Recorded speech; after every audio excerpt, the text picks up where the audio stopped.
चुप रहने की ताकत, द पावर ऑफ साइलेंस। हमारी चुप्पी के अंदर बहुत ताकत है। हमें हमेशा बक बक बक बक नहीं करते रहना चाहिए, बल्कि हमें चुप होकर दूसरे की बात भी सुननी चाहिए। अगर हम चुप रहकर किसी दूसरे की बात सुनते हैं तो हम अपने जीवन में हमेशा सक्सेसफुल व्यक्ति कहला सकते हैं। तो हमें हमेशा ज़्यादा बात नहीं करनी चाहिए और हमेशा चुप्पी के साथ दूसरे की बात को गौर से सुनना चाहिए।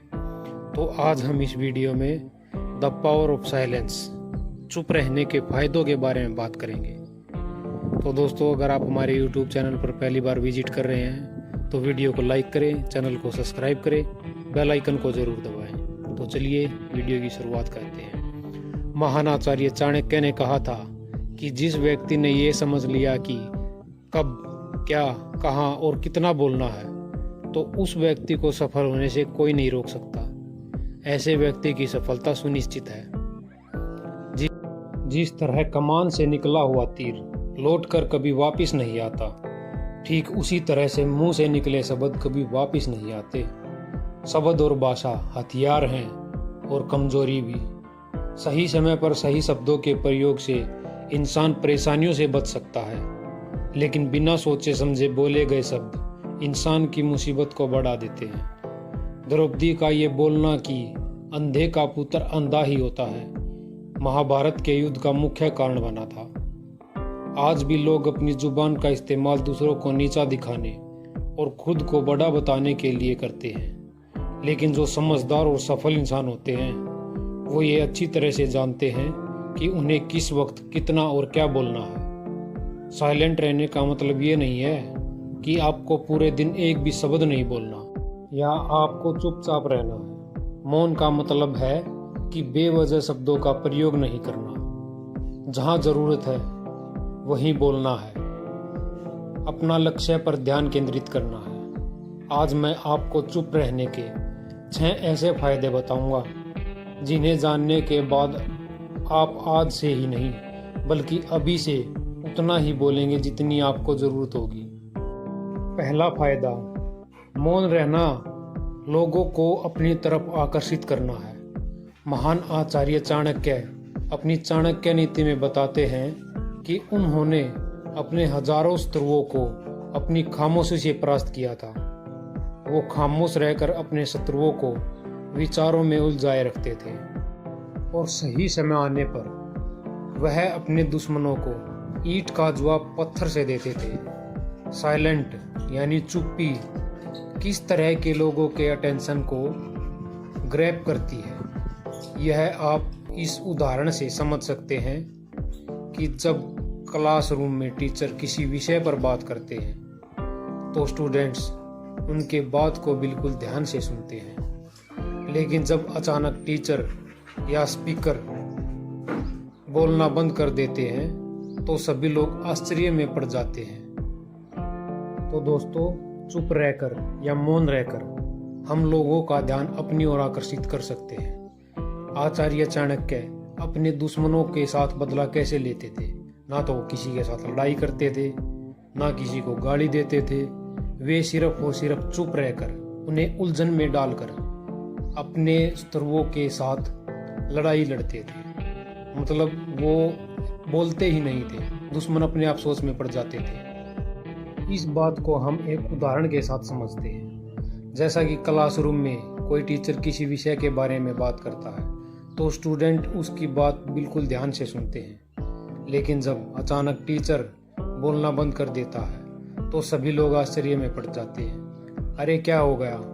कम्युनिकेशन बंद क्यों हो गई? मैं जब स्कूल में था तब अक्सर ऐसा होता था और आपके साथ भी ऐसा हुआ होगा। ठीक यही फार्मूला हमारे दैनिक जीवन में भी लागू होता है। जब आप अपने काम से काम रखते हो, दूसरों के मामले में दखल नहीं देते हो, जरूरत हो तभी बोलते हो, तो लोगों का ध्यान अपने ऊपर जाता है। अगर आप कम बोलते हो, जरूरत हो तभी बोलते हो, तो लोग आपकी बातों को ज़्यादा महत्व देंगे।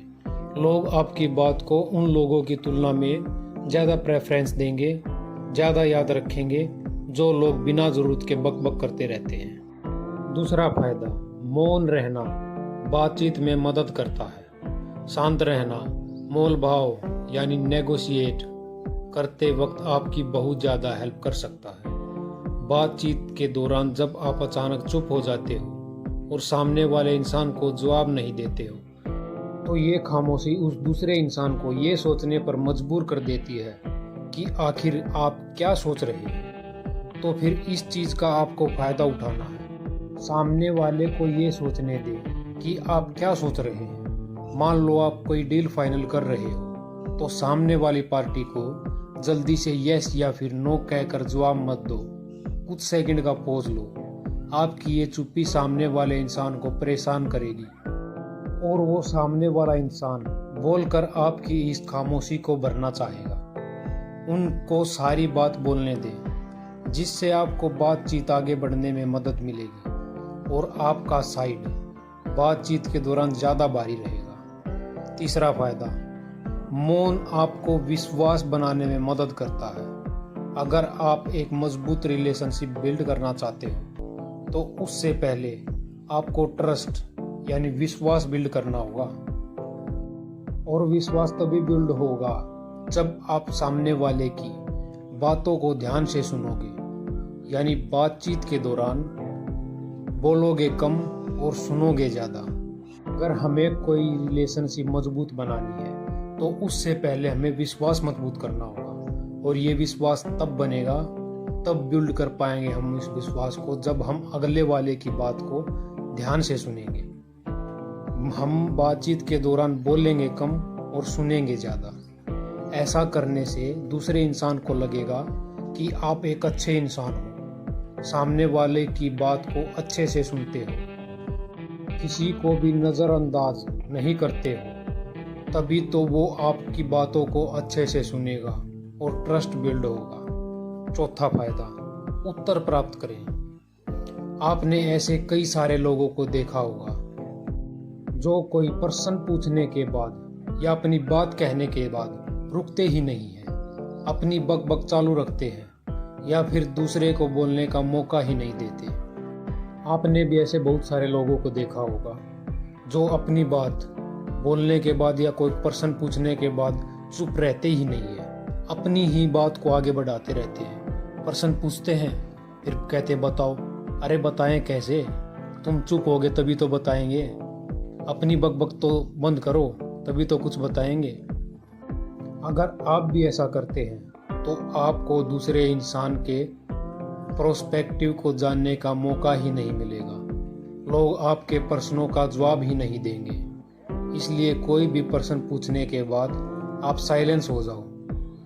आप अपना ओपिनियन मत दो। लोगों का क्या ओपिनियन है उस बात पर, उस प्रश्न पर आप जानने की कोशिश करो। शायद आपको कुछ नया सीखने को मिल जाए। कुल मिलाकर आप प्रश्न पूछने के बाद जितना जल्दी चुप हो जाओगे आपको उतना जल्दी आंसर मिलेगा। स्वामी विवेकानंद जी, जो अपनी बुद्धिमत्ता और विजडम के कारण पूरी दुनिया में जाने जाते हैं, उनमें भी ये क्वालिटी देखने को मिलती है।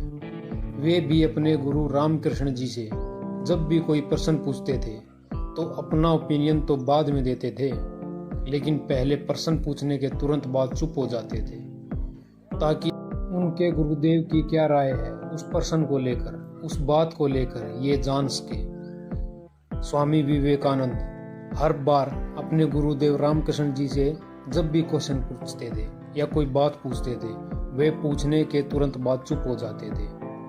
वे अपना उत्तर अपना जो भी ओपिनियन था उनका वो नहीं बताते थे। वे पहले अपने गुरु जी का ओपिनियन सुनते थे कि उनकी इस क्वेश्चन के बारे में क्या राय है, फिर अपना ओपिनियन रखते थे। चुप रहने का पांचवा फायदा, नम्र शक्ति। साइलेंस एक शॉर्ट पावर है, मतलब एक ऐसी पावर है जिसकी मदद से आप सामने वाले से बिना लड़े हरा सकते हैं। इसका सबसे बेहतरीन उदाहरण है महात्मा गांधी जी, जो कि सत्य और अहिंसा के मार्ग पर चलते थे और बिना लड़े उन्होंने अंग्रेजों को धूल चटाई थी। महात्मा गांधी जी जानते थे कि अगर हमने अंग्रेजों से लड़ाई की तो हम उनसे कभी जीत नहीं पाएंगे। उन्होंने शॉर्ट पावर का इस्तेमाल किया अंग्रेजों को हराया। कई बार लड़ने से और झगड़ने से प्रॉब्लम सॉल्व नहीं होती, चुप रहने से और शांत हो जाने से प्रॉब्लम सॉल्व हो जाती है। तो इस बात से हमें क्या सीख मिलती है? इस बात से हमें सीख मिलती है कि हमें हर बार लड़ाई करना जरूरी नहीं होता, हर बार लड़ाई में ही जीत नहीं होती है। कई बार चुप रहना ही हमें जीत की तरफ ले जा सकता है।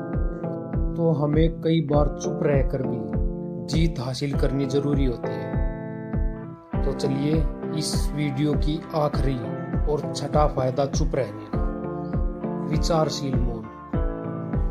द क्वाइट बुक के ऑथर सनशाइन चाइन अपनी बुक में बताते हैं कि थॉटफुल साइलेंस कई सारी मुसीबतों से बचा सकती है। एक लड़का लैपटॉप खरीदने जा रहा था, तभी उसको रास्ते में वर्षों पुराना एक दोस्त मिलता है, जो उसको बोलता है कि तुम जहां लैपटॉप खरीदने जा रहे हो उसी के पास में एक घर है, वहां ये सामान डिलीवर करना। वह अपने दोस्त को ना नहीं बोलता है और उसका सामान ले लेता है। लेकिन जहां सामान डिलीवर करना था वो घर उस दुकान से काफ़ी दूर था। उसका बहुत सारा समय बर्बाद हुआ। उस आइटम को डिलीवर करने के बाद जब वह दुकान पर पहुंचा, वह दुकान बंद हो चुकी थी। उसे अपने दोस्त के ऊपर बहुत ज़्यादा गुस्सा आया। इसलिए हमें हमेशा हाँ नहीं करना चाहिए, कभी कभी ना कहना भी ठीक होता है और साइलेंस के पावर को समझना चाहिए। तो दोस्तों, इन सब बातों से आप ये समझ चुके होंगे कि साइलेंस में बहुत ज़्यादा पावर है। साइलेंस के पावर को कम नहीं समझना चाहिए। साइलेंस आपको बहुत सारी मुसीबतों से बचा सकती है। और अगर आप भी इन बताई गई बातों को अपने दिमाग और दिल में उतार लेते हो, जहाँ ज़रूरत हो वहीं बोलते हो, तो डेफिनेटली आपको बहुत ज़्यादा फायदा होगा। तो दोस्तों, आज की इस वीडियो इस स्टोरी से हमें क्या सीख मिलती है? इस वीडियो से हमें सीख मिलती है कि हमें हमेशा बोलते रहना नहीं चाहिए। हमें चुप रहकर साइलेंस की पावर, चुप्पी की पावर को समझना चाहिए। अगर हम साइलेंस रहकर दूसरे की बातों को सुनेंगे तो लोग भी हमारी बातों को, जो बक बक करते हैं, उनकी बातों से ज़्यादा महत्व देंगे। हमें लोग उनकी मुकाबले जो ज़्यादा बोलते हैं उनसे ज़्यादा अपनी लाइफ में प्रेफरेंस देंगे। तो हमें बोलने से ज़्यादा चुप रहना चाहिए और चुप रहने से ही जीवन की बहुत सारी लड़ाइयाँ हम जीत सकते हैं। चुप रहने से हम अपने लक्ष्य पर ध्यान लगा सकते हैं और सफल बन सकते हैं। तो दोस्तों, आज की वीडियो यहीं तक। लाइक